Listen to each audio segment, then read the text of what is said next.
nations on earth. Guess what? That doesn't matter to God. Monaco is the smallest nation on earth. He said every nation, every family. I want to be a part of that. I'm going to be a part of that. I'm going to live to be a part of that. I'm going to be a part of that. That's what I'm doing here. That's what gets me up in the morning. That's what keeps me going every day. Because I'm going to be a part of that. What part that is, that's his problem. It's his business. I'm not telling him what my part is. I'm not telling him what he's got to do through me. I'm not telling him any of that. It's his business. I'm casting all that. But I'm going to be a part. I'm going to be a part. Now, if you want to be a part, that's your business. I'm going to be a part. That's right. You too. That's right. Because this is, I don't mean to be offensive to anybody here.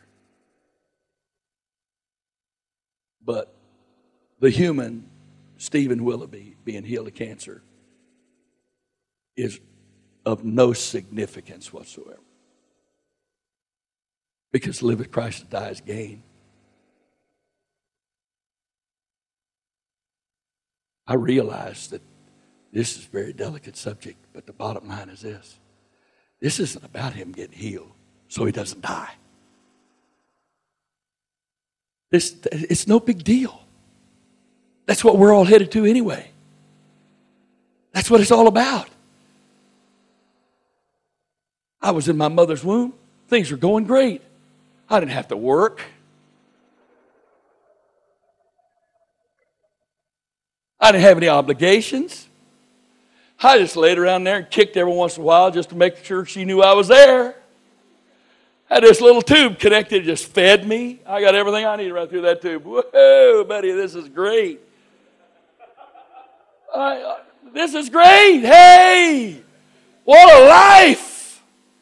Heaven. I got all this pool to swim in. Got my own pool here.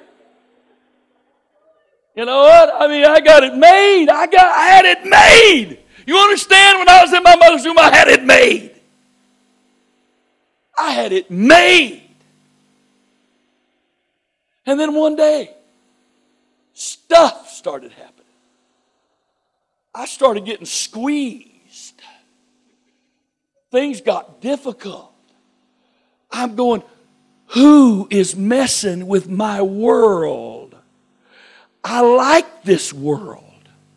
I wasn't ready to get out of this world. And you know how I got greeted when I finally went through all of that trauma? Somebody's hanging me upside down by my heels, smacking me. I didn't do anything.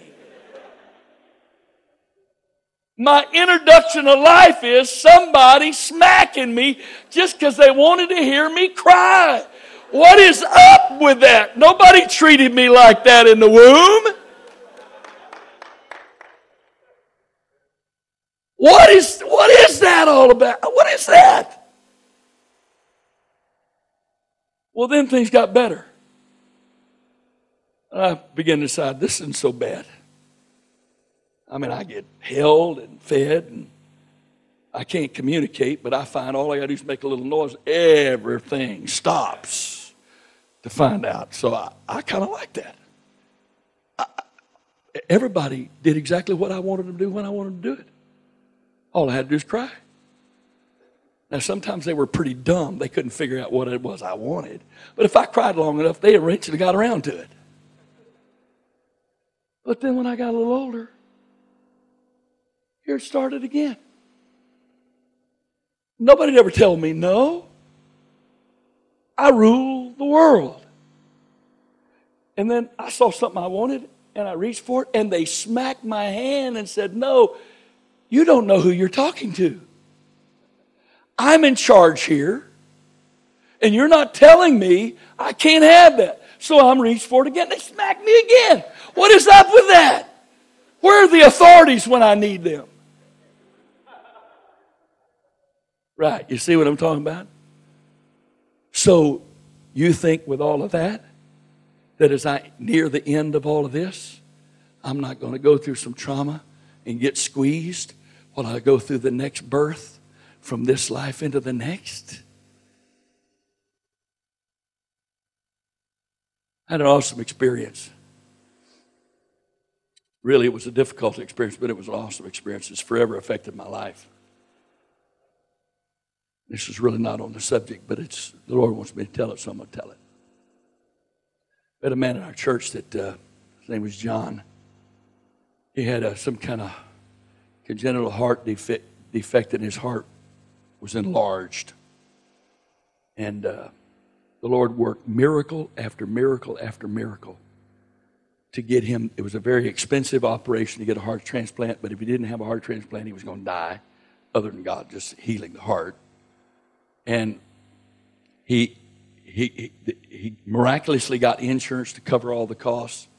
He miraculously got moved up to the top of the list, the waiting list for a heart. And then miraculously, someone with a tissue match died, and their heart was in good shape, and he was going to get a heart. And we all went up to the hospital to see him the night before his surgery. And we went in there, and he was totally awake and complete. He's fine. He was fine. And we were all talking and laughing, and we prayed, and there was about 30, 35 of us up there in the waiting room, and his wife was the last one to leave him. She came in, and we prayed together, and we said, well, we'll see you tomorrow. We'll come up and be with you during the surgery. We're standing there. We're getting ready to leave, and the nurse comes in, and she got this kind of drawn face, and I said, yes, ma'am. She said, we lost him. And I'm thinking to myself, here's a man awaiting a heart transplant, and he gets up and wanders out of the room, and you can't find him? Literally, that's what went through my mind. And I said, where is he? She said, no, sir. We lost him. His wife had just been in the room. We lost him.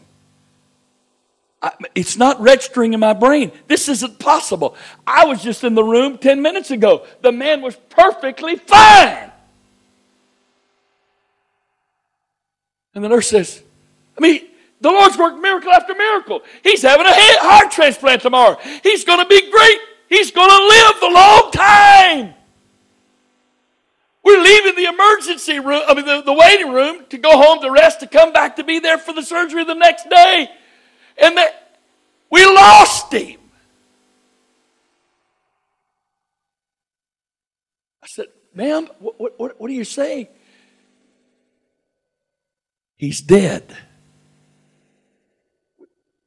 We were so stunned. Everybody looked at each other like, this is some cruel joke. This can't be real. He's fine. We were just in the room.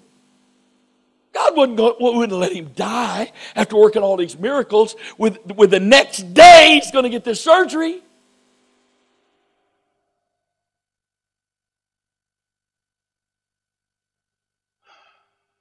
Well, I went from being a pastor who was there for the support of the wife and the brother, and just to be there and be a help and all that,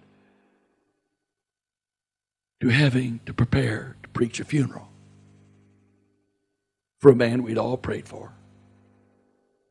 And God had worked miracle after miracle for.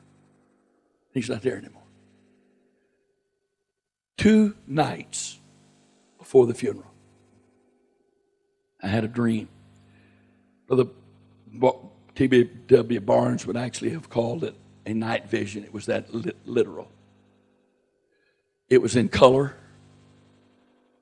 And it was absolutely, I've never had a dream with the emotions more real than this one. But in this dream, I came through this tunnel, this dark tunnel, into this most beautiful, tranquil setting I've ever seen in my life. You've got some lush tropical vegetation.